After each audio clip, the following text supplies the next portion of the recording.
Hello और मेरा नाम है प्रद्युम्न। एआर एकेडमी और विनर स्विंग के इस संयुक्त प्लेटफॉर्म पर आप सभी का स्वागत है।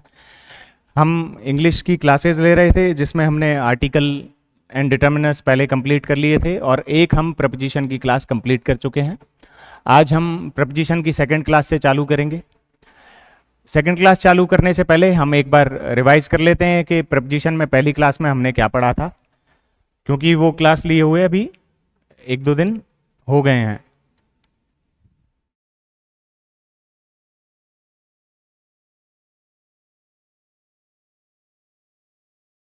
प्रपोजिशन में हमें यहाँ से एक बार वापस से रिवाइज करना है। सबसे पहले हमने अबाउट के यूजेस के बारे में पढ़ा था। किसी स्थान के चारों तरफ के संदर्भ में ये देखा था हमने, लगभग या आसपास के संदर्भ में, किसी व्यक्ति या वस्तु के संदर्भ में। इस तरीके से हमने अबाउट के बारे में पढ़ा था। उसके बाद फिर अबव के बारे में, उसके बाद अक्रॉस, आफ्टर के बारे में, अलोंग के बारे में, अमोंग के बारे में और एट के बारे में। इस तरीके से ये 7 प्रपोजिशंस हैं जिनके मीनिंग और यूजेस हमने देखे थे। आज हम चालू करेंगे प्रपोजिशन की सेकंड क्लास, जिसमें हम आगे प्रपोजिशन जो बचे हुए हैं हमारे उनके यूजेस के बारे में पढ़ेंगे। सबसे पहला है इसमें बिफोर। बिफोर का मीनिंग क्या होता है? बिफोर का मीनिंग है के सामने। किसी भी चीज़ के सामने होने की बात हम जब करेंगे तब हम बिफोर का यूज़ करते हैं। बिफोर प्रोनाउंसिएशन का प्रपोजिशन का यूज़ करते हैं। Sorry, there is a digital board before you. आपके सामने एक डिजिटल बोर्ड है। दूसरा सेंटेंस एग्जांपल इसका देख लेते हैं। There is a restaurant before my house. मेरे घर के सामने एक रेस्टोरेंट है। इस तरीके से यहां पे हम बिफोर का यूज कर रहे हैं।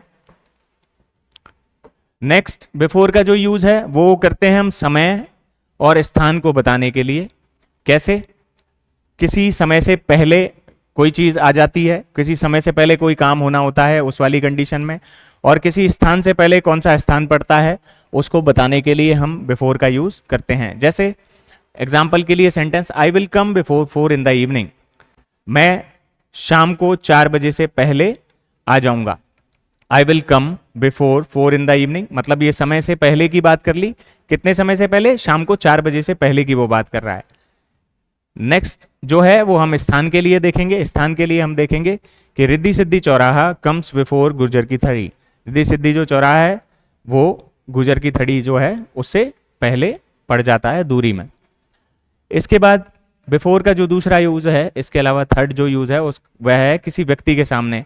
यहां हमने देखा किसी भी चीज के सामने की बात कर रहा है, यहाँ किसी व्यक्ति के सामने, ओके, किसी व्यक्ति के सामने प्रदर्शित होने की बात कर रहा है। जैसे एग्जाम्पल के लिए सेंटेंस में, the I witness was broad before the जज। आई विटनेस जो था, शब्दीश जो गवाह था, उसको लाया गया किसके सामने? जज के सामने लाया गया।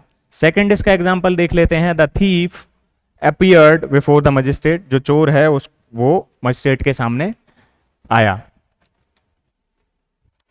नेक्स्ट जो यूज हम देखेंगे वो देखेंगे बिहाइंड का। बिहाइंड मतलब होता है पीछे की तरफ।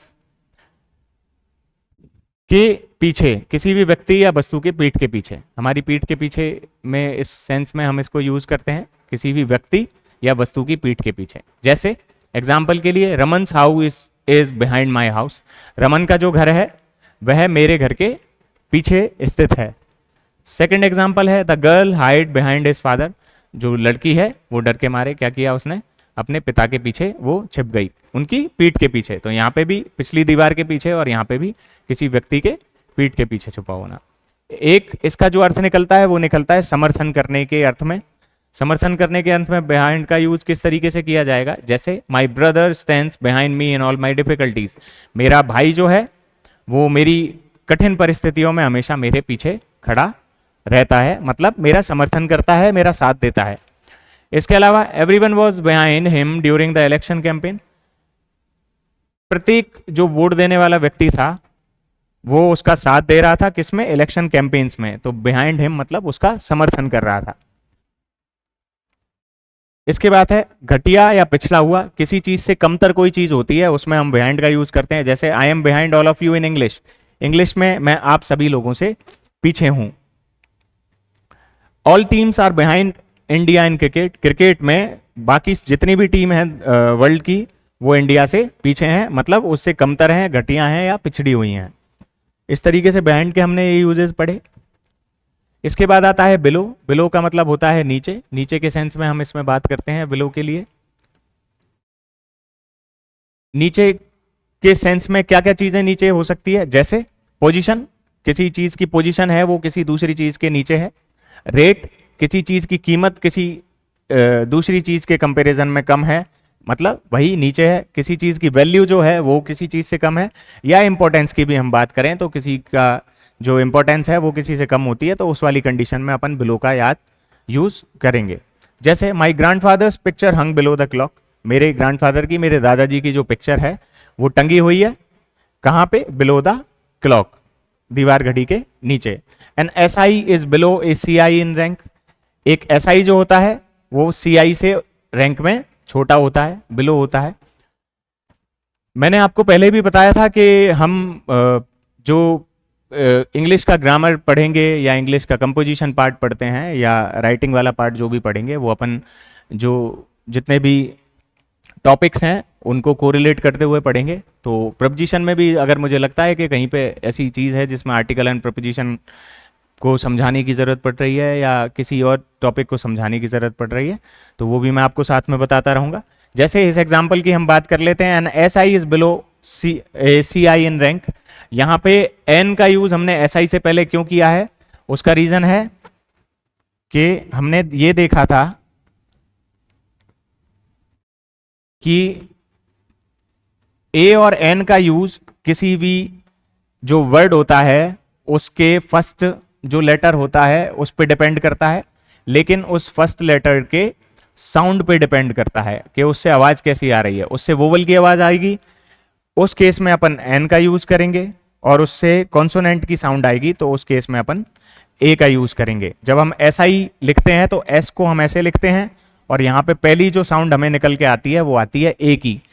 ए अपना वोवल में शामिल होता है, इसलिए अपन एस आई से पहले किसका यूज करेंगे, एन का यूज करेंगे। तो इसी तरीके से जब भी हम कोई भी टॉपिक पढ़ रहे होंगे उस वाली कंडीशन में हम बाकी टॉपिक्स को भी उसमें समेटकर साथ साथ में पढ़ते रहेंगे, जिससे आपका रिवीजन भी होता रहेगा और नई नई चीजें भी हम सीखते रहेंगे। I can not do this work, this is below my dignity, मैं ये काम नहीं कर सकता हूं, ये मेरी डिग्निटी से नीचे है, मतलब उसकी वैल्यू कम है काम की। ठीक है, नेक्स्ट जो ऑप्शन है, this mobile phone is below 20,000 rupees. यहां पे हमने रेट की भी बात की थी कि रेट में भी कोई चीज बिलो है, कम है, कमतर है, तो उस वाली कंडीशन में भी हम बिलो का यूज करते हैं। तो इस सेंटेंस का मतलब हुआ this mobile phone is below 20,000 rupees, इस मोबाइल की जो कीमत है वो 20,000 रुपए से नीचे है। Please carefully read the instructions given below. हम एग्जाम देते हैं तो उसमें इंस्ट्रक्शंस लिखे हुए होते हैं, सबसे ऊपर की लाइन पे यही लिखा रहता है, please carefully read the instructions given below. जो नीचे इंस्ट्रक्शन दिए गए हैं उनको प्लीज आप अच्छे से केयरफुली रीड कर लें। तो ये पोजीशन आ गई उसकी। The apartment below is owned by A doctor. मैं जिस अपार्टमेंट में रहता हूं उस अपार्टमेंट के नीचे एक डॉक्टर रहते हैं। ठीक है, उन्होंने वो ऑन कर रखा है, खरीदा हुआ है वो apartment. The apartment is below, apartment below is on by A doctor. तो यहाँ पे भी हम पोजीशन की बात कर रहे हैं, तो इस तरीके से ए ये बिलो के यूज हो गए। इसके बाद आता है 11th जो हमें पढ़ना है वो है बिटवीन। बिटवीन चालू करने से पहले अपन एक बार वापस से ये रिवाइज कर लेते हैं कि बिटवीन और अमंग में क्या फर्क है। किसी भी चीज को डिस्ट्रीब्यूट करने में के लिए या कंपैरिजन हमें करना हो या इस तरीके से कोई भी चीज है, अगर किन्हीं दो लोगों के बीच में हो रही है, दो व्यक्तियों के बीच में, वस्तुओं के बीच में, स्थानों के बीच में, ऐसी वाली कंडीशन में हम बी का उपयोग करते हैं। और अमंग का यूज हम कब करेंगे, जब कोई भी चीज दो से अधिक हो। तो कंपैरिजन अगर दो से ज्यादा लोगों के बीच में हो रहा है या कोई चीज डिस्ट्रीब्यूट करनी है दो से ज्यादा लोगों के बीच में, तो उस वाली कंडीशन में हम अमंग का यूज करते हैं। ये हमने वापस से रिवाइज कर लिया है बिटवीन और अमंग का यूज। तो बिटवीन का यूज क्या है, दो व्यक्तियों, समय और स्थानों के बीच, दो व्यक्तियों के बीच में, बिटवीन यू एंड मी। समय की अगर हम बात करें तो बिटवीन 4 to 6, स्थानों के बीच में बात करें तो बिटवीन दौसा एंड जयपुर। इस तरीके से हम यूज कर सकते हैं। एग्जाम्पल सेंटेंस हम इसके देख लेते हैं। You know there is no dispute between you and me. तुम जानते हो कि मेरे और तुम्हारे बीच में कोई भी डिस्प्यूट नहीं है। तो यहाँ पे दो ही लोग हैं, एक आप हैं और एक मैं हूं, तो इस तरीके से दो लोगों के बीच की बात हो गई तो हमने बिटवीन का यूज किया। नेक्स्ट, ये व्यक्तियों के बीच में देख लिया। इसके बाद समय के बारे में देखते हैं। The office work should be divided between Ashok and Raman clearly. ठीक है, ये व्यक्तियों के बीच में वापस से आ गया। ऑफिस वर्क जो है वो डिवाइड कर दिया जाना चाहिए अशोक और रमन के बीच में। यहां भी हमने देखा कि दो लोगों के बारे में बात हो रही है, यू एंड मी, और इसमें है अशोक और रमन। इसके बाद आता है स्थानों के लिए। यहां पे देख रहे हैं हम, Nahargarh lies between Jaipur and Delhi. Nahargarh जो है वो कहां पे मिलेगा आपको? जयपुर और दिल्ली के बीच में। तो जयपुर और दिल्ली, यहां पे भी आपने देखा कि दो ही स्थानों के नाम लिखे हुए हैं। नेक्स्ट जो है, the test paper will be held between 10 AM and 1 PM। Test paper जो होगा वो किस किस समय के बीच में होगा? 10 पे चालू होगा और 1 बजे खत्म हो जाएगा, मतलब इस समय के बीच में टेस्ट पेपर जो है वो करवाया जाएगा। इसके बाद आता है दो या दो से अधिक देशों की सीमाओं को बताने के लिए भी इसका हम यूज करते हैं। जैसे there is a clear boundary between these two countries. ये जो दो कंट्रीज हैं, ये जो दो देश हैं, इनके बीच में क्या है? एक क्लियर बाउंड्री खींची हुई है, सीमा रेखा बनाई हुई है। एक और इसमें एग्जाम्पल दिया हुआ है, हम वो भी देख लेते हैं। नेक्स्ट जो एग्जाम्पल है सेंटेंस, वो है Bhutan is on the southern slopes. इस वाले सेंटेंस में हम आर्टिकल्स के बारे में भी साथ में पढ़ते चलेंगे। जैसे सबसे पहले मैं आपको सेंटेंस पढ़ के बता देता हूं। Bhutan is on the southern slopes of the eastern Himalayas, landlocked between the Tibet autonomous region of China to the north and the Indian states of Sikkim, waste Bengal, Assam to the west and south and the Indian state of Arunachal Pradesh to the east. Bhutan क्या है? भूटान, अब सबसे पहले भूटान के बारे में बात कर लें। ये एक प्रॉपर नाउन है। इसमें यहाँ पे क्या हो रहा है? ए एन द किसी का भी हम यूज नहीं कर रहे हैं। क्यों नहीं कर रहे हैं? क्योंकि प्रॉपर नाउन है, तो ये किसी भी आर्टिकल के बगैर आएगा। नो आर्टिकल का हम इसमें यूज करेंगे। On the southern slopes of the eastern Himalayas. अब यहाँ पे दा का यूज क्यों किया है? क्योंकि ईस्टर्न हिमालयास के सदर्न स्लोप्स के बारे में बात की गई है। ऑफ वाले सेंटेंसेस के बारे में हमने बात की थी, ऐसी वाली कंडीशन में हम दा का यूज करते हैं। यहाँ पे दा का यूज हो रहा है। ठीक है, on the southern slopes of eastern Himalaya, landlock between the Tibet. ठीक है, तो बिटवीन का यूज हमने यहाँ पे देखा कि दो या दो से अधिक में भी अगर देशों की सीमाओं के बीच में बात करेंगे तो उस वाली कंडीशन में हम बिटवीन का यूज करते हैं। Autonomous region of China. ठीक है, यहां तिब्बत से पहले, तिब्बत भी प्रॉपर नाउन है, लेकिन दा का यूज क्यों किया है? क्योंकि तिब्बत अकेला शब्द नहीं है, Tibet autonomous region of China, of की वजह से भी, और ये चाइना के रीजन के बारे में बात कर रहा है, तो इस वाली कंडीशन में दा का use. To the north and the Indian states. Indian के आगे हमने देखा कि हमको लगाना नहीं था दा, लेकिन क्यों लगा रहे हैं? क्योंकि यहां पे भी वही कंडीशन है, Indian states of Sikkim, waste Bengal, Assam, वो हो गया। इसके बाद है Assam to the west. Assam कहाँ पे है? वेस्ट में एंड साउथ में। And the Indian states of Arunachal Pradesh to the east. Indian state Arunachal Pradesh की है, वो उसके ईस्ट में है। अब आता है बिसाइड। बिसाइड और बिसाइड्स के बारे में भी हमने पहले भी पढ़ा था। बिसाइड मतलब क्या होता है? किसी के पास में होना, बगल में होना, निकट होना। और दूसरा वर्ड जो हमने देखा था वो था बिसाइड्स। तो इस वाले बिसाइड्स का मीनिंग क्या है? के अलावा। बिसाइड्स का मीनिंग यहाँ पे है के अलावा। अब प्लीज मेरी राइटिंग को माइंड मत कीजिएगा। और यहाँ पे है पास में।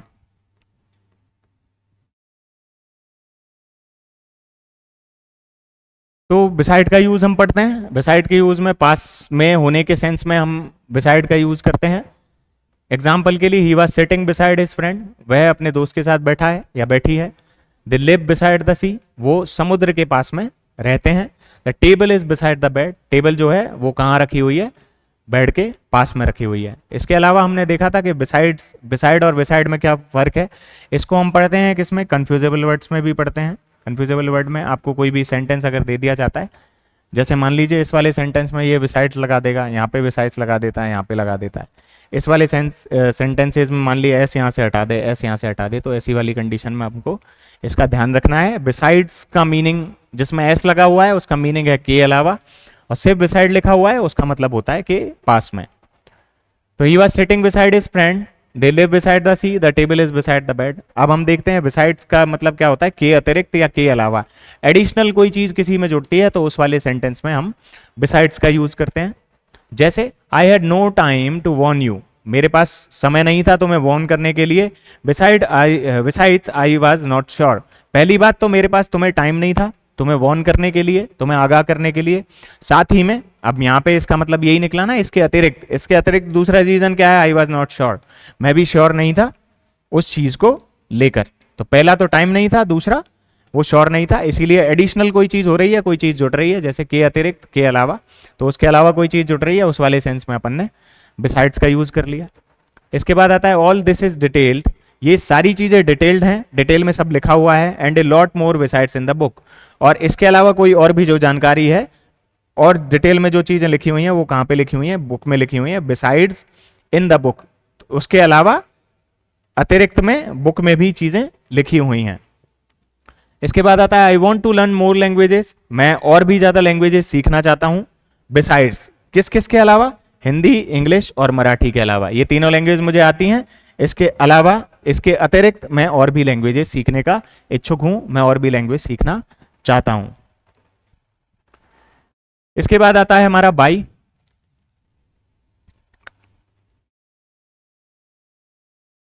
बाई के यूजेस हम देखेंगे। बाई का मतलब होता है पास में, निकट या पास में से गुजरते हुए।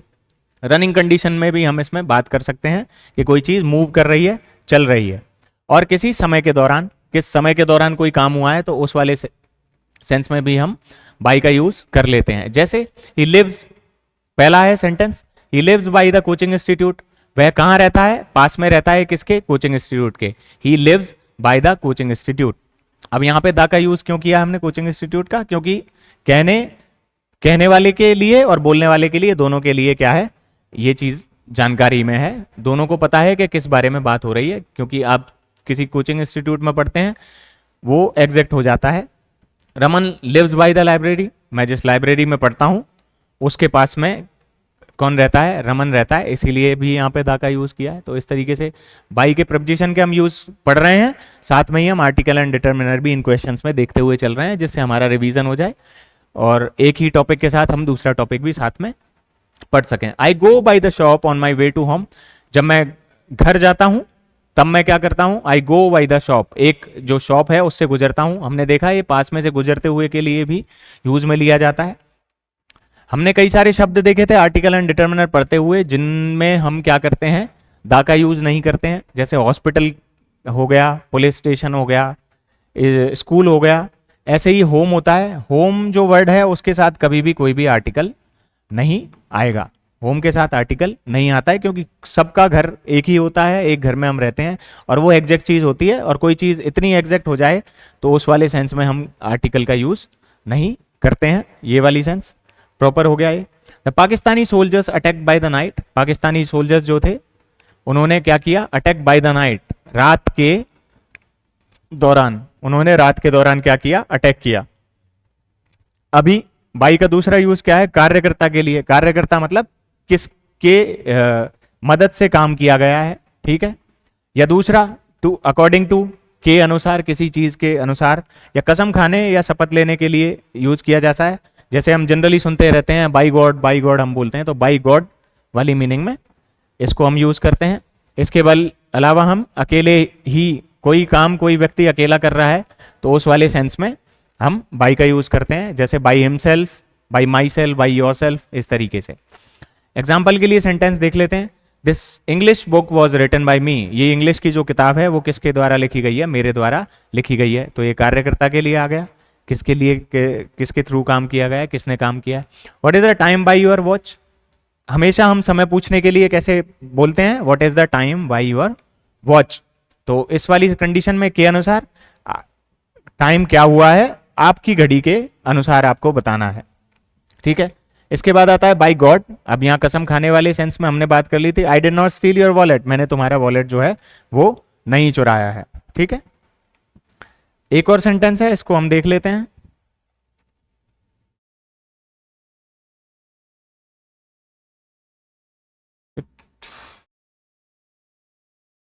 सॉरी, एक सेकंड के लिए ये चला गया। हाँ, ये सेंटेंस मैं पढ़ के सुनाना चाह रहा था आपको एक्चुअली, दिस वन।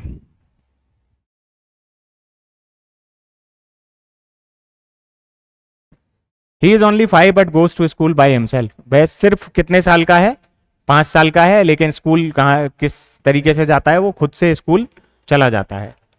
तो इस वाले सेंस में हम यूज करते हैं।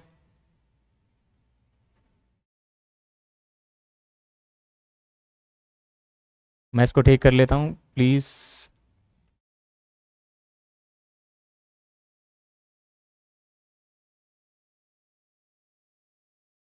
Yes, is it okay now?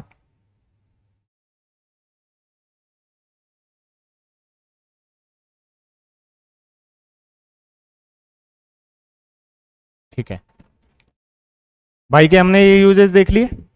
इसके बाद हम देखेंगे और यूजेस, जैसे समय के लिए उपयोग किया जाता है इसके बाद नहीं के अर्थ में। By, you should come here by 9, मतलब आपको 9 बजे आना है, उसके बाद में नहीं आना है, उसके बाद आपको एंट्री नहीं मिलेगी। तो बाई 9 का मतलब हो गया कि 9 बजे या उससे पहले आपको आना है, तो बाई 9, उसके बाद में नहीं। इस वाले सेंस में you should return the paper by 1 PM, 10 बजे आपका पेपर चालू होगा और आपको पेपर वापस करना है लिख के, कब? 1 बजे से पहले पहले या 1 बजे तक। 1 बजे भी एग्जैक्ट आप दे सकते हैं, लेकिन 1 बजे के बाद नहीं दे सकते। तो बाई का मीनिंग यहाँ पे ये हो गया। इसके बाद है you should go to bed by 10 in the night, आपको सोने के लिए बेड पे चले जाना चाहिए, कब? बाई 10 इन द नाइट, रात में जब 9-10 बजे, उससे पहले या 10 बजे एग्जैक्ट, लेकिन उसके बाद में नहीं। इस वाले सेंस में हम यूज करते हैं। यात्रा के साधन के लिए हम यूज करते हैं कि आप यहां तक कैसे आए, तो हम बोलेंगे by car, by bus, by train. तो इस वाले सेंस में I go to school by bus, मैं स्कूल जाता हूं किससे जाता हूं? बस से जाता हूं। I went to Ladakh by air, by air का मीनिंग ये नहीं है कि हवा से जा रहा हूं, बाई एयर का मतलब है कि हवा में उड़ने वाले साधन से, मतलब एरोप्लेन से। इसके बाद आता है के अनुसार, अकॉर्डिंग के लिए यूज करते हैं। Everyone is known by his behaviour, कोई भी व्यक्ति होता है वो किससे जाना जाता है? उसके बिहेवियर के अनुसार जाना जाता है, उसकी पहचान उस तरीके से की जाती है। अब बाई के सेंस में माप, अब अगर हम किसी चीज के लेते हैं, किसी संख्या के नंबर के बारे में बात करते हैं, किसी मात्रा में क्वांटिटी के बारे में बात कर रहे हैं, जिस भाव से कोई वस्तु बेची जाती है। जैसे केले हम दर्जन के हिसाब से खरीदते हैं, तो उस वाले सेंस में यहाँ पे एप्पल्स लिखा हुआ है, apples are sold by dozen, apple जो हैं वो किससे बेचे जाते हैं? डजन से बेचे जाते हैं, दर्जन के हिसाब से बेचे जाते हैं। यहाँ नीचे जो लिखा हुआ है वो लिखा हुआ है drink the juice sip by sip, आपको जूस जो है वो कैसे पीना चाहिए? सिप बाय सिप पीना चाहिए, एक एक घूंट घूंट करके पीना चाहिए। तो ये हो गया, मात्रा हमने उसको बता दी, क्वांटिटी उसकी बता दी। इसके अलावा आता है, फिर आता है फोर्थ। फोर में क्या है? किसी स्थान के लिए रवाना होने के लिए, कहां से हमने, कहां के लिए हम निकल रहे हैं। I have left for home, मैं घर के लिए निकल चुका हूं। किसी के लिए कुछ लाने के लिए, I brought this pen for you, मैं ये पेन आपके लिए लेकर आया हूं, तो फॉर यू। या उपयुक्तता बताने के लिए, this pen is made for me, यह मेरे लिए बना है, तो ये इसकी उपयुक्तता मेरे लिए है क्योंकि मैं यहाँ पर इससे लिखने का काम कर रहा हूं। पहला sentence example, I left for my village, मैं अपनी विलेज के, अपने गांव के लिए निकल गया ऑन संडे इवनिंग, संडे को इवनिंग में। She bought a pen for me, वो मेरे लिए क्या लेके आई? एक पेन लेकर आई। फॉर मी मतलब बता दिया, यहाँ पे किसी के लिए कुछ लाने के लिए सेंस में बात करते हैं। Soldier सेक्रीफाइसेज life for the country, एक सोल्जर जो होता है वो अपने जान दाव पर लगा देता है, किसके लिए? अपने देश के लिए। अब यहाँ पे कंट्री से पहले दा का यूज क्यों किया गया है? क्योंकि जो सोल्जर होगा वो उसकी कंट्री के लिए जान दाव पे लगाएगा, तो यहाँ पे एग्जैक्ट हो जाता है। ए सोल्जर मतलब यहाँ पे सोल्जर की पूरी क्लास के बारे में बात की है, इसलिए ए का यूज किया है। एक जो होता है सोल्जर, उसके बारे में बात की है। तैयारी बताने के लिए, अब किसी चीज के लिए तैयारी बताने के लिए, जैसे I am ready for the class, तैयारी बताने के लिए। पसंद या उपयुक्तता बताने के लिए। इसके अलावा वस्तु के मूल्य को बताने के लिए और समय की अवधि को बताने के लिए ये किया जाता है। समय की अवधि के लिए अपन ने जो बात करी उसमें हम सिंस और फोर भी देखते हैं। सिंस और फोर के यूज हम सबने पढ़े हैं, ठीक है, सिंस और फोर भी हम इसमें पढ़ेंगे। लेकिन समय की अवधि जब हम बोलते हैं पीरियड ऑफ टाइम के लिए हम फोर का यूज करते हैं, और एस का यूज हम करेंगे एग्जैक्ट पॉइंट ऑफ टाइम के लिए। तो सिंस और फोर के यूज के साथ अब यहाँ पे फोर का यूज जो किया गया है तो वो समय की अवधि के लिए, पीरियड ऑफ टाइम के लिए यूज किया जाता है। I am ready to the class, I am ready for the class, मैं क्लास के लिए रेडी हूं। ठीक है, ओके। किसी स्थान के लिए रवाना होने के लिए, ये हो गया था। बी हम पढ़ रहे थे, तैयारी बताने के लिए, पसंद या औपचारिकता बताने के लिए, वस्तु के मूल्य के लिए और समय की अवधि के लिए। I am ready for the class, मैं क्लास के लिए रेडी हूं। तैयारी बता दी हमने यहाँ पे। I have taste for music, मेरी पसंद जो है वो किस चीज के लिए है, पसंद हम बता रहे हैं वो म्यूजिक में है। I bought this tablet for 42,000 rupees, मैंने ये जो टेबलेट है वो कितने में खरीदा है, 42,000 रुपीज में। किसी वस्तु के मूल्य को बताने के लिए भी हमने यहाँ पे इसका यूज कर लिया। नेक्स्ट हम देख रहे हैं meaning and usages of certain prepositions में सी थर्ड हम यूज पढ़ रहे हैं किसका, फोर का। किसी की तलाश में, मैं किसी की, जैसे I am searching for a pen, किसी का समर्थन करने के लिए और किसी भी सीमा या हद बताने के लिए कि कोई किसी हद तक है कोई चीज, उसको बताने के लिए। I was running here and there for a good job, मैं तलाश कर रहा हूं किस चीज की, एक अच्छे जॉब की तलाश कर रहा हूं। I was running and here, मैं इधर उधर भाग रहा था उन दिनों में, किसके लिए, एक अच्छे जॉब को ढूंढने के लिए। She was searching for a good opportunity, वह एक अच्छी अपॉर्चुनिटी की तलाश में थी। The people were for early elections, लोगों ने किस चीज का समर्थन किया, अर्ली इलेक्शन के, जल्दी से जल्दी इलेक्शंस करवा दिए जाएं। I will vote for you, मैं तुम्हें वोट करूंगा, तो ये समर्थन बताने के लिए हो गया। The team was all out for 100 ये है 187 runs, the team was all out for 187 runs, तो ये हद बता दी, 187 रन पे उस टीम का ऑल आउट हो गई। I have been waiting for 2 hours, मैं पिछले 2 घंटे से तुम्हारा वेट कर रहा हूं। He has been working here for 6 month, वह यहाँ पे कितने महीनों से काम कर रहा है, 6 महीनों से काम कर रहा है। नेक्स्ट हम आ जाते हैं फ्रॉम पे। फ्रॉम के यूजेस हम पढ़ेंगे। फ्रॉम के यूजेस में हम देखेंगे प्रारंभिक बिंदु बताने के लिए फ्रॉम का यूज किया जाता है। फ्रॉम मतलब जहां से कोई चीज चालू हुई है, वो स्थान जहां से कोई चीज चालू हुई है। टू मतलब जहां पे कोई चीज फाइनली पहुंचेगी, इसको बताने के लिए हम टू का यूज करते हैं, फ्रॉम और टू। प्रारंभिक बिंदु होता है किस चीज के लिए, एक स्थान से दूसरे स्थान तक में, एक समय से दूसरे स्थान, दूसरे समय के बीच में जो प्रारंभिक बिंदु है उसको हम फ्रॉम से इंडिकेट करते हैं। और एक स्थिति से दूसरी स्थिति बताने के लिए, इन तीनों कंडीशंस के लिए हम फोर का यूज करते हैं। पहला एक स्थान से दूसरा स्थान, दूसरा है एक समय से दूसरा समय, और तीसरा है एक स्थिति से दूसरी स्थिति।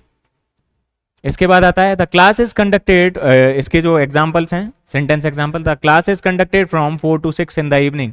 ये जो क्लास है वो कब कंडक्ट की जाती है, फ्रॉम 4 से टू 6। तो फ्रॉम और टू दोनों के यूज हमने देखे। ये प्रारंभिक बिंदु है और ये अंतिम बिंदु है किसका, समय का। There are 2 toll plazas from Jaipur to Dausa, ये स्थानों के बीच में आ गया। 2 टॉल प्लाजा हैं, कहाँ, जयपुर और दौसा के बीच में। अभी यहाँ स्थिति बता रहा है, he rose from an SI, वो एक SI से क्या बन गया, to the SP of the district, एक डिस्ट्रिक्ट का क्या बन गया, SP बन गया। बी दूसरा यूज हम इसका देखते हैं, स्रोत बताने के लिए, कोई चीज कहाँ से चालू हुई है, सोर्स हम बताएंगे।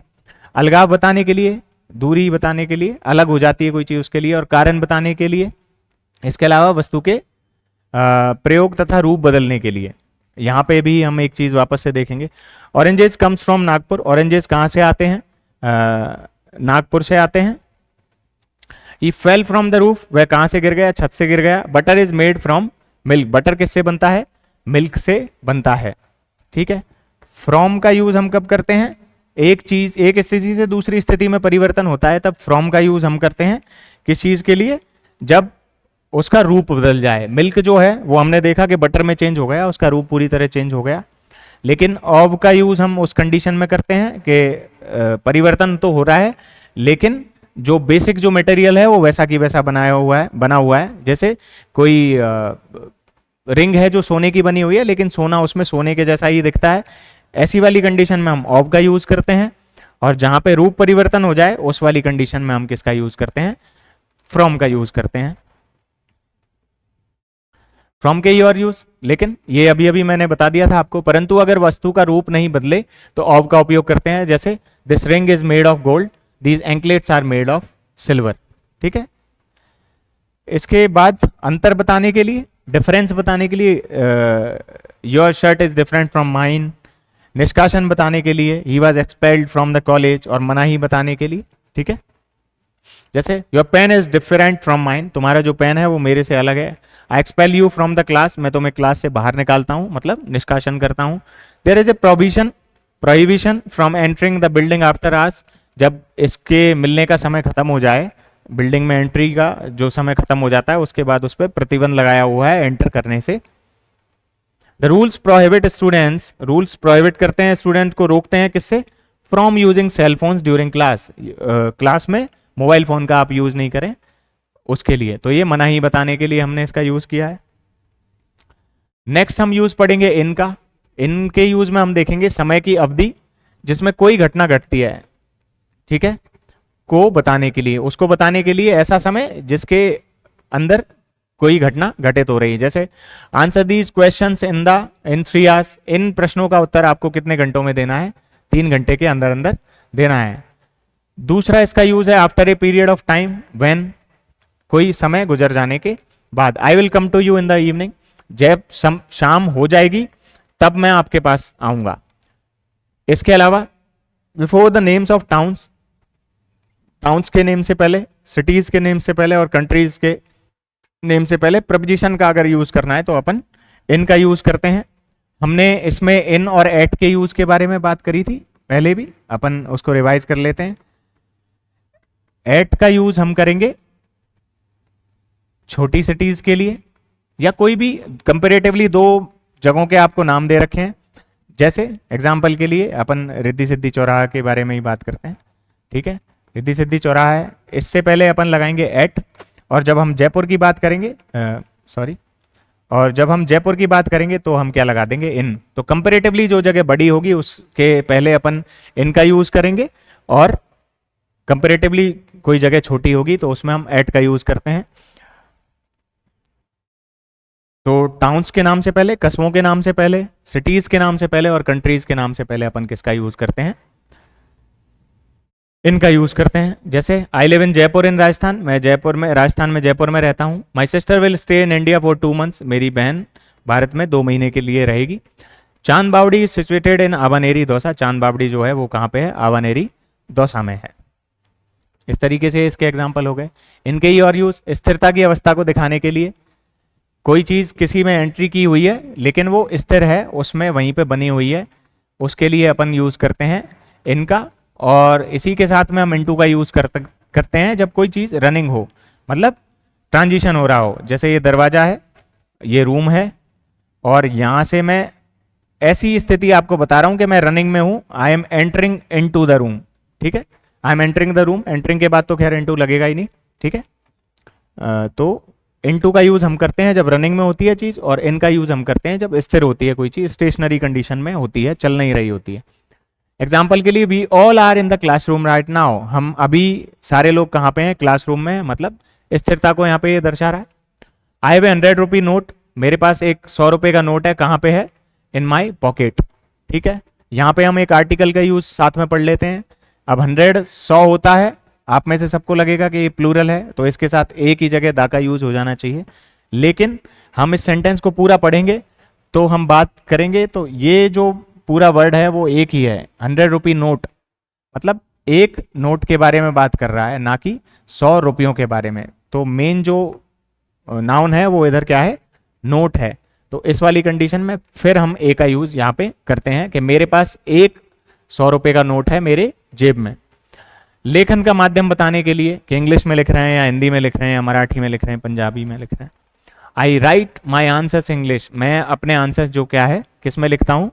अंग्रेजी में लिखता हूँ। इसके अलावा आप कौन सी शाही का यूज कर रहे हैं, कौन सी इंक का यूज कर रहे हैं, उस वाले सेंस में भी हम इनका यूज करते हैं। जैसे he writes Ram in this booklet in red ink, हमने देखी है राम नाम की पुस्तिकाएं आती हैं, उसमें हम लाल शाही वाले पेन से लिखते हैं। He writes Ram in this booklet in red ink, तो किस में लिखता है वो? लाल शाही में लिखता है। इसके अलावा सीजन्स के नाम से पहले, मंथ्स के नाम से पहले और ईयर्स के नाम से पहले अपन क्या करते हैं, इनका यूज करते हैं। जैसे आई वॉज बॉर्न इन 1995, मेरा जन्म कब हुआ, 1995 में हुआ। द एग्जामिनेशन विल बी हैंडल जून, एग्जामिनेशन जो होगी वो आपकी कब होगी, जून में होगी। We will go to Mount Abu, हम माउंट आबू जाएंगे, कब जाएंगे, समर में जाएंगे। तो हमने तीनों ही चीजें देख ली, सीजन भी देख लिया, मंथ के बारे में भी बात कर ली और हमने ईयर के बारे में भी बात कर ली है। इसके अलावा एग्जाम्पल के लिए और रिवीजन के लिए मैं आपको दो तीन चीजें बताना चाह रहा हूं। जैसे इन जो है हमने देखा कि ईयर में हम इनका यूज करते हैं, ठीक है। कोई डेट अगर आ जाती है तो हम ऑन का यूज करते हैं। कोई एग्जैक्ट टाइम आ जाता है कि 9 बजे, 10 बजे, 11 बजे, 12 बजे, एग्जैक्ट टाइम की बात करता है तो हम एट का यूज करते हैं। कोई भी फेस्टिवल्स होते हैं उनसे पहले ऑन दिवाली, ऑन होली, तो उस वाली कंडीशन में हम ऑन का यूज करते हैं। तो इनका, ऑन का, एट का ये यूज आपको अच्छे से देख लेना है कि टाइम एग्जैक्ट दिया हुआ हो तो आपको एट का यूज करना है। फेस्टिवल के नाम दिए हुए हों जैसे ऑन दिवाली, ऑन होली, तो उस वाले कंडीशन में हम ऑन का यूज करते हैं। इस तरीके से ये रहेगा, ठीक है। इसके और भी यूज भौतिक स्थिति बताने के लिए, फिजिकल कंडीशन को बताने के लिए यूज किया जाएगा। It is very hot right now, do not go out in the sun, ठीक है। आपको कहाँ नहीं जाना है, बाहर धूप में नहीं जाना है। कि भौतिक स्थिति मेरी क्या है, किस बारे में बात कर रहा है, कि मैं फिजिकली कहाँ हूँ, बाहर निकलने के बारे में बात कर रहा हूँ। I am in bad health these days, और ये स्थिति बताने के लिए मैं कैसे हो, मेरी तबीयत इन दिनों क्या है, खराब चल रही है। I M in bad health.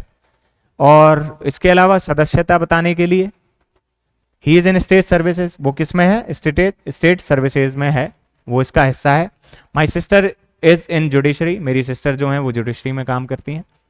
इसके अलावा किसी कार्य का उद्देश्य बताने के लिए भी हम यूज करते हैं। जैसे you should speak in your defence, तुम्हें अपनी बचाव में बोलना चाहिए। He is in my favour, वह मेरे फेवर में है, तो ये उद्देश्य बताने के लिए बात कर रहा है। नेक्स्ट हम आ जाते हैं इनटू। इन और इनटू का यूज अभी मैंने आपको एग्जांपल के थ्रू बता दिया था कि इनका यूज कब करते हैं और इनटू का यूज कब करते हैं। अब हम डिटेल में इनटू के और यूजेस पे बात कर लेते हैं। पहला यूज है किसी चीज के अंदर की ओर गति बताने के लिए। मैंने आपको बताया था कि रनिंग के बारे में बात कर रहे हैं, जब अपन ने रूम का एग्जांपल लिया कि रनिंग सेंस में जब हम बात करते हैं तब हम इन की जगह इनटू का यूज करते हैं। एग्जाम्पल के लिए everyone is entering into the classroom, हर सारे ही लोग कहाँ हैं, क्लास में एंटर कर रहे हैं, ये रनिंग की बात हो रही है। ही फेल, यहाँ पे डबल एल आएगा। He fell into the drum full of water, वो किस में गिर गया, पानी में गिर गया, तो यहाँ पे भी रनिंग के बारे में बात कर रहा है।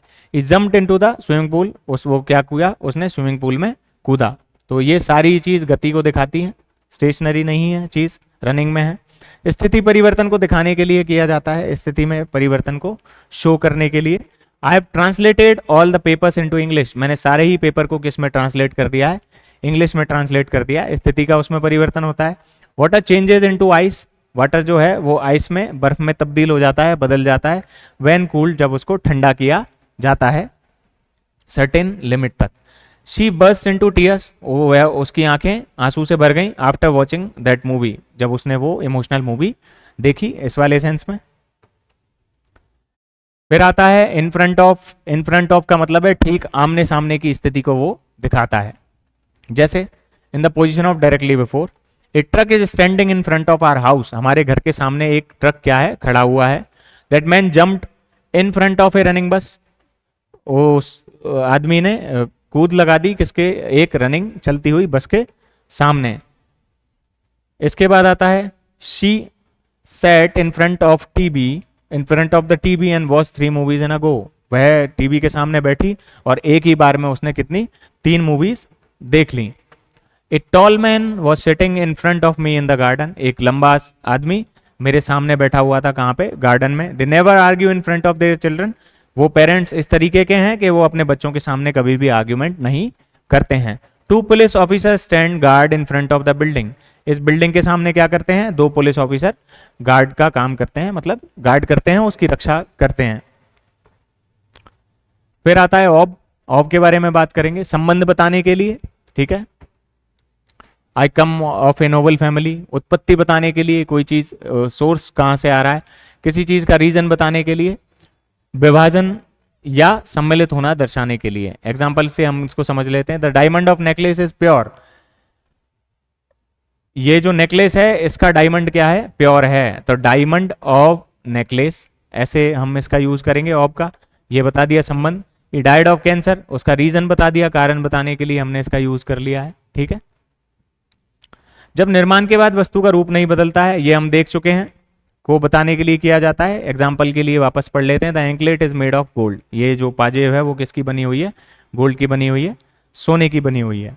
गुणों को, किसी गुणों के आप अधिकारी हैं, कोई गुण आप में है, उसको दिखाने के लिए, किसी के विषय में कुछ कहने के लिए, किसी के बारे में अगर आपको बात करनी है, उस वाले सेंस में अपन ऑफ का यूज करते हैं। जैसे mister Shailendra is a man of learning. Mister Shailendra क्या है, मैन ऑफ लर्निंग है, मतलब उनको पढ़ने लिखने का काफी अच्छा शौक है, वो चीजें सीखने का काम करते हैं।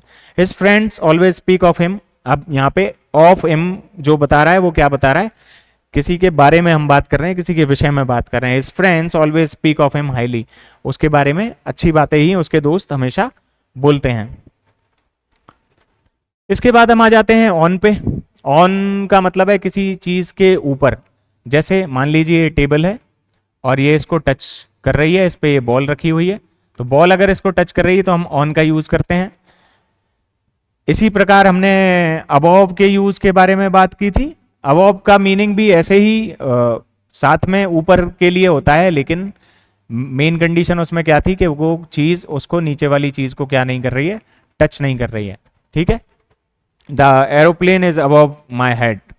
तो वहां पे टच नहीं करने में हम अबव का यूज करते हैं, और टच करके अगर कोई चीज किसी चीज के ऊपर रखी है तो हम सॉरी एक सेकेंड,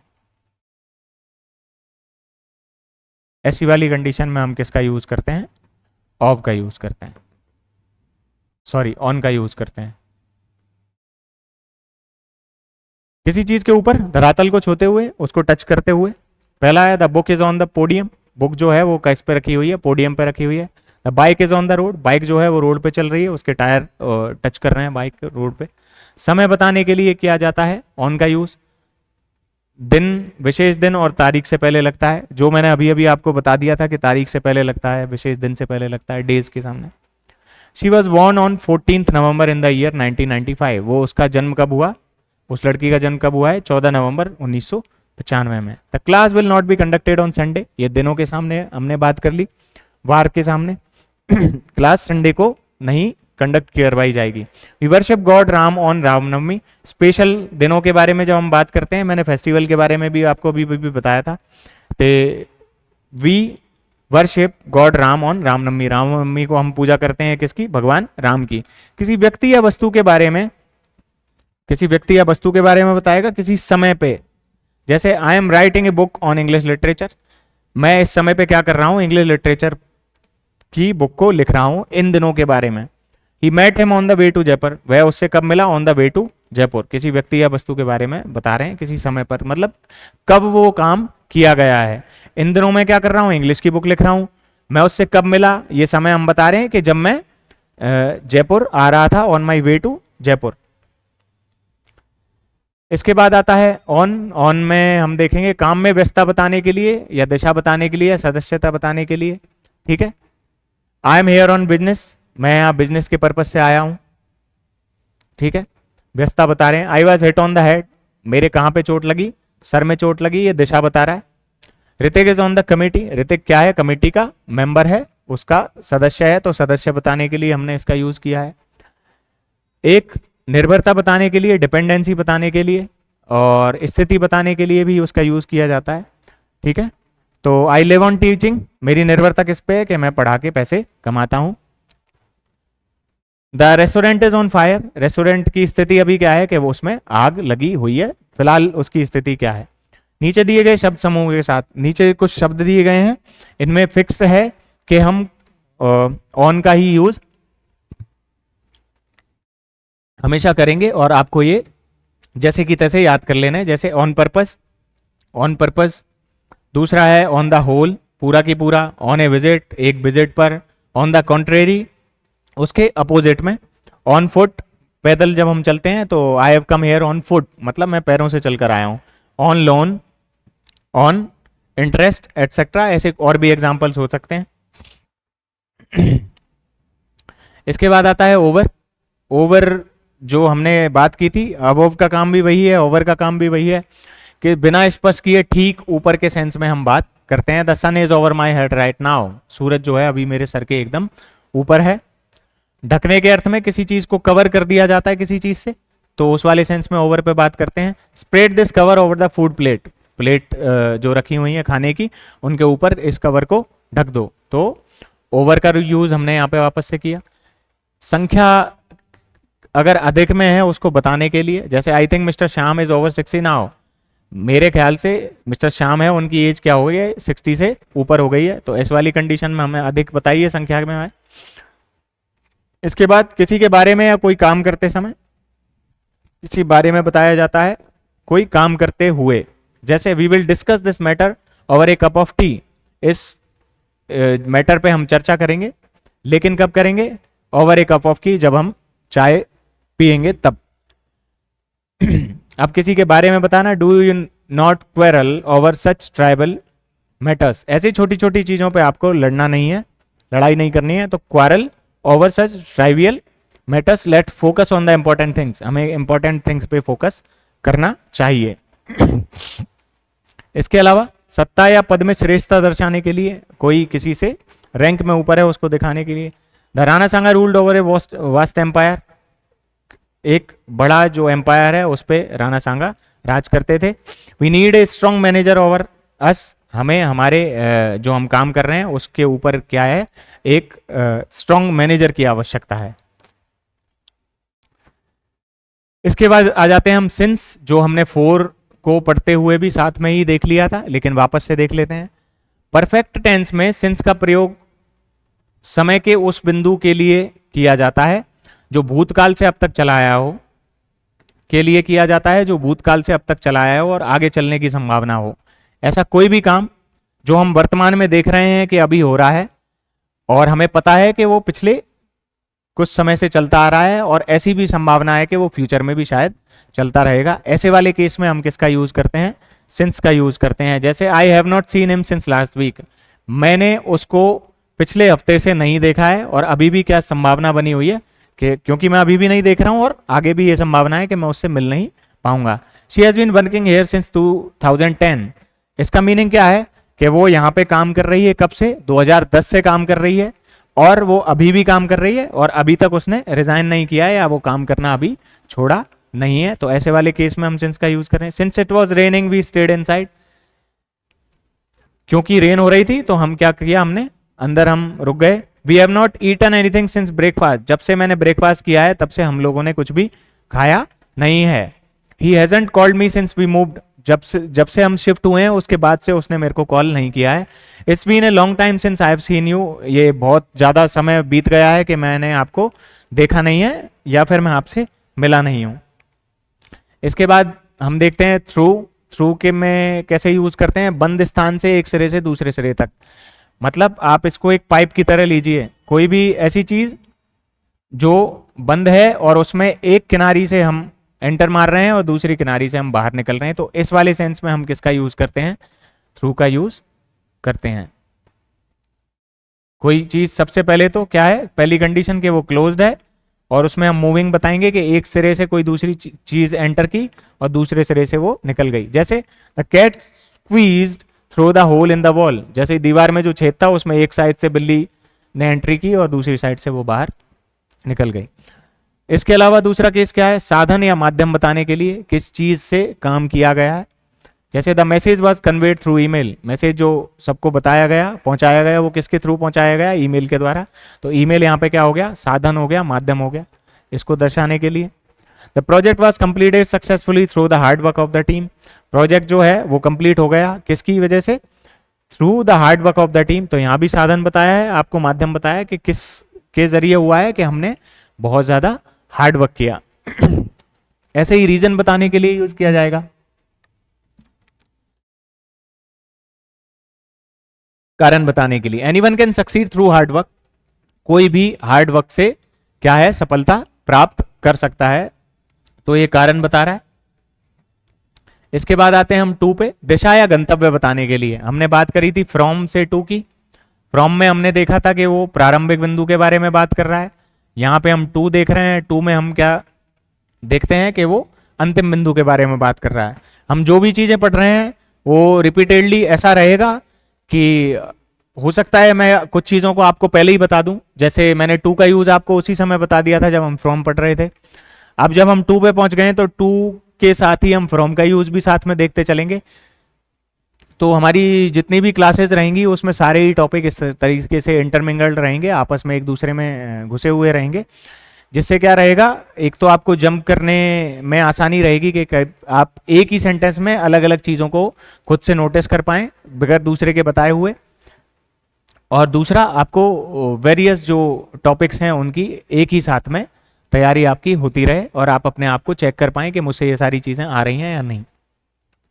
दिशा गंतव्य बताने के लिए इससे पहले इसका फायदा एक ये भी होता है कि हमको लर्निंग में इससे ये प्रूवन टेक्निक है, जब आप किन्हीं चीज़ों को कोरिलेट कर लेते हैं तो आपको उन्हें याद करने में ज़्यादा आसानी रहती है।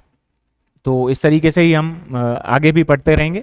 दिशा या गंतव्य बताने के लिए अभी अभी मैंने बताया कि लास्ट पॉइंट को बताने के लिए, I go to the coaching class daily. मैं कहाँ जाता हूँ? कोचिंग क्लास जाता हूँ।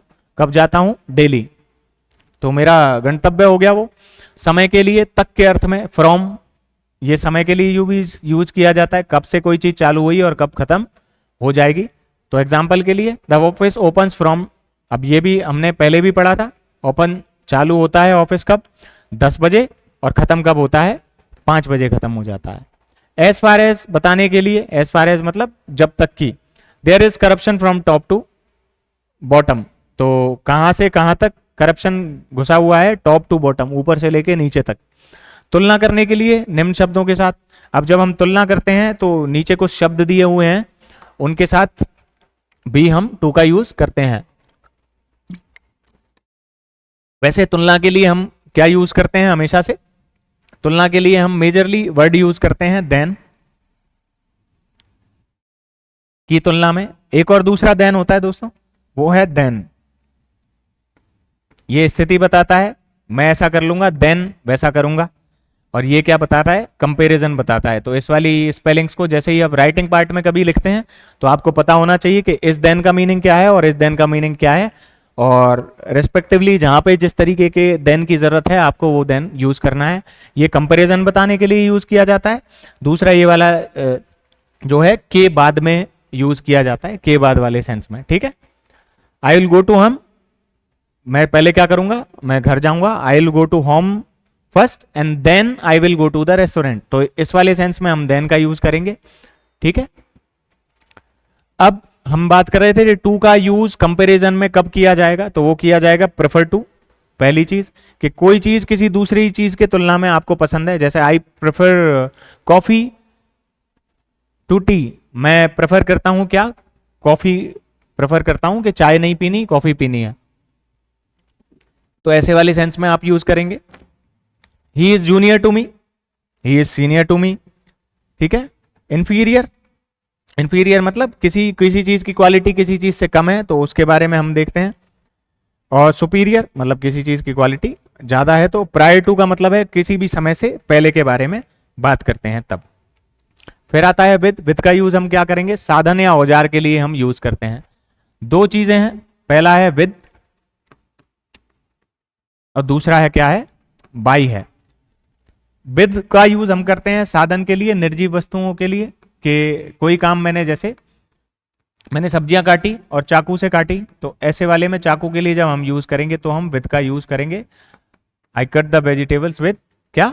नाइफ। तो साधन के लिए निर्जीव वस्तुओं का यूज करते हैं। This book has been written by me, ये बुक जो क्या है वो मेरे द्वारा लिखी गई है। तो ऐसी वाली कंडीशन में हम बाई का यूज कर सकते हैं सजीव वस्तुओं के लिए जब हम बात करते हैं तब। तो साधन का यूज विद और बाई दोनों में होता है, लेकिन हम देखेंगे साधन का यूज विद के सेंस में तब जाता है जब निर्जीव वस्तुओं के बारे में बात करते हैं। कोई आदमी के बारे में बात करेंगे हम, पर्सन के बारे में, तब हम बाई का यूज करेंगे। जैसे एग्जांपल के लिए I am writing with a pen, मैं किससे लिख रहा हूं?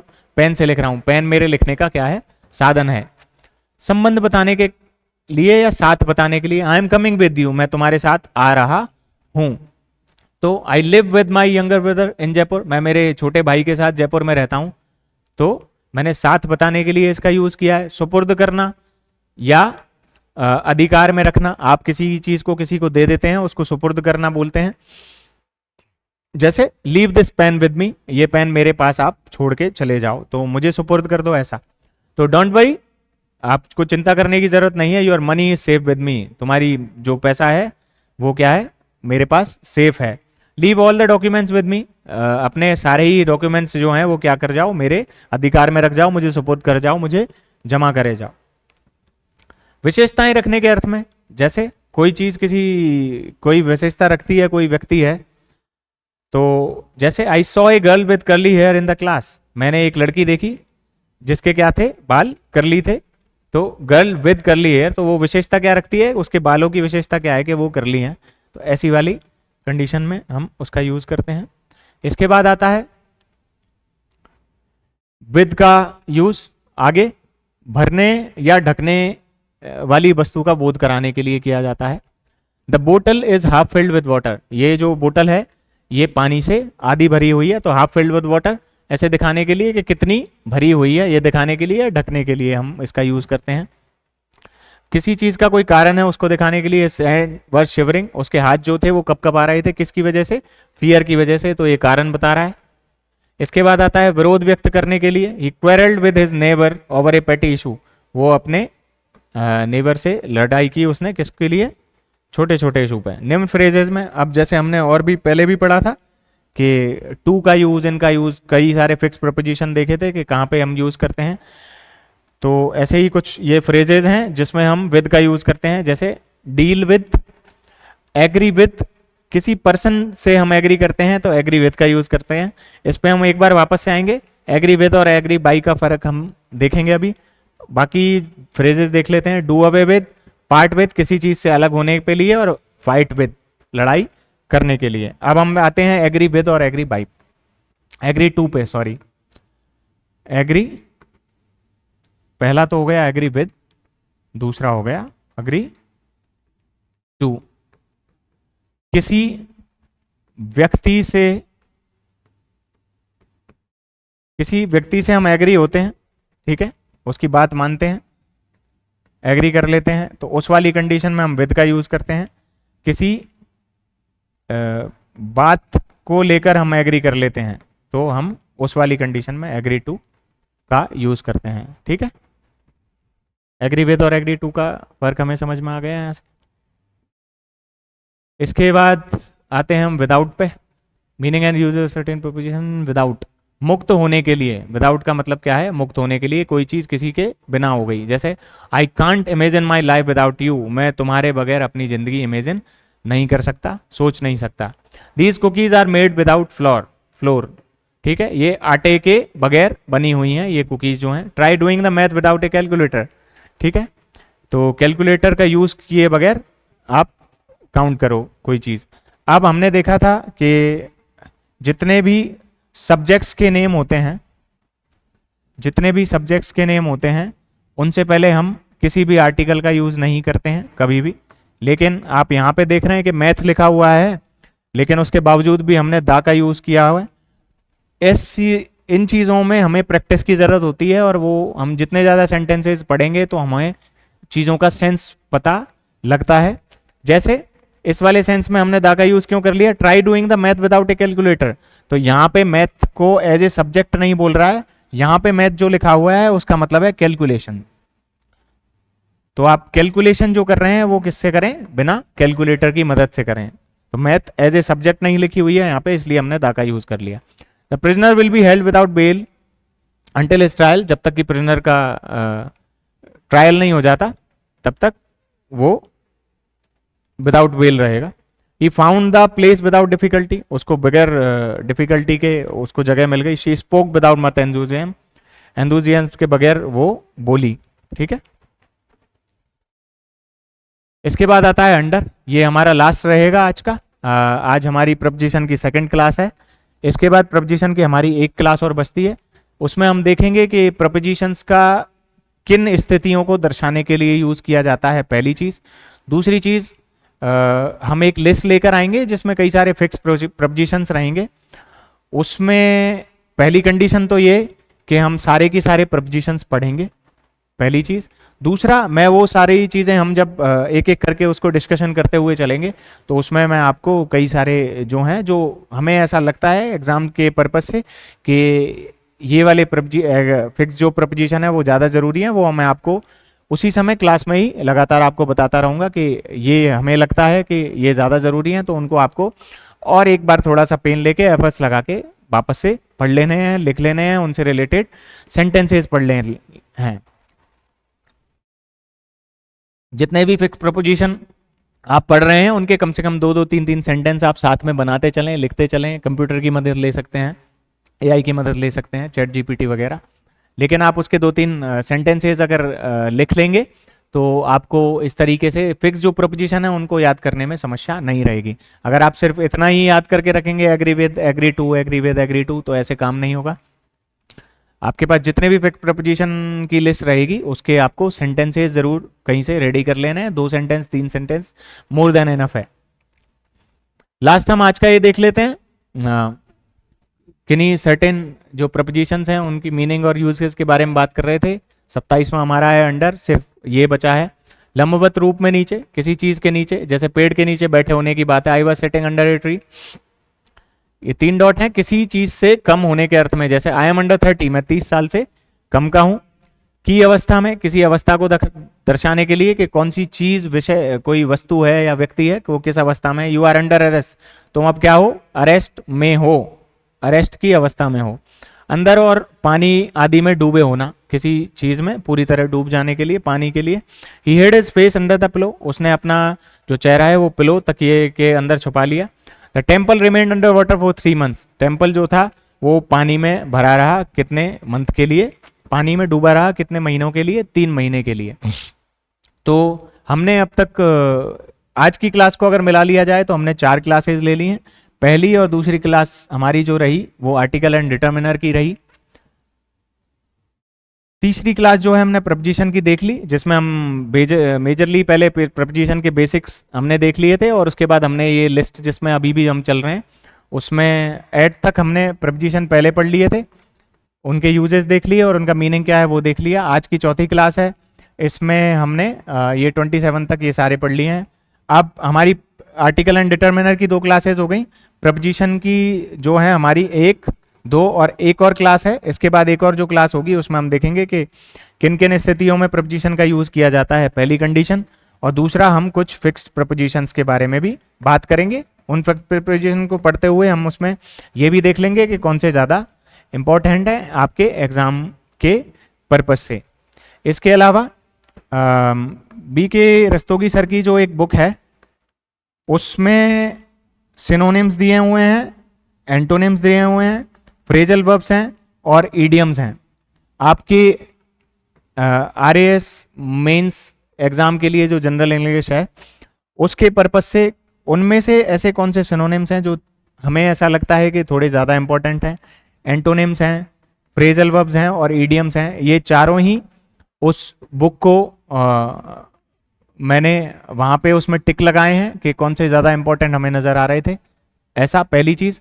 और उसको स्कैन करके उसकी हमने पीडीएफ बना ली और उस पीडीएफ को मैंने अपना जो AR एंड विनस विंग के कंटेंट नाम से चैनल है वहाँ पे उनको अपलोड कर दिया है। आप वहाँ से जाके उसको डाउनलोड कर सकते हैं, उस पीडीएफ को देख सकते हैं।